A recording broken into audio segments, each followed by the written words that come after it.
বিশ্বনবী কাঁদতে কাঁদতে মাথা তুলবেন, বলবেন আল্লাহ, দুনিয়াতে সব নবীরা স্পেশাল দোয়া করেছে, আমি করি নাই, এবার আমি আমার স্পেশাল দোয়াটা করতে চাই, আপনি কবুল করবেন কিনা বলেন।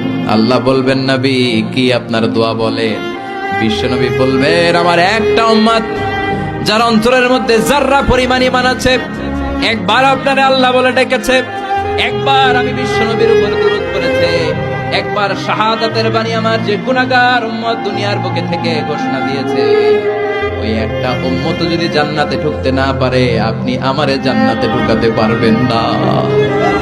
আল্লাহ বলবেন, সাল তুতা, সাল সাল তুতা, ওয়াশফা তুশাফা, শাফাত করেন নবী করেন, যার জন্য দোয়া করবেন আমি কবুল করে নেব। দুনিয়াতে বিশ্বনবী কম কষ্ট সহ্য করে নাই। 3 বছর শিয়াবে আবি তালেবে জেল খেটেছে। কয় বছর? দুর্ভিক্ষের বছরগুলোতে বিশ্বনবীর পেটে দানা পানি ছিল না। কলিজার টুকরা হাসান হুসাইন কই মাছের মতো ছটফট করেছে, জামিনে ক্ষুধার জ্বালায় বেহুশ হয়েছিল। বিশ্বনবী যদি ওই স্পেশাল দোয়াটা করতেন, জান্নাত থেকে খাবারের বস্তা পাঠিয়ে দিত কে? ওই দোয়া করছিলেন?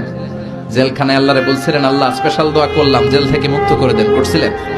যুদ্ধের ময়দানে নিজের দাঁত ভেঙেছে, উহুদের ময়দান সাক্ষী, বিশ্বনবীর মুবারক রক্তে উহুদের ময়দান রঞ্জিত হয়েছে।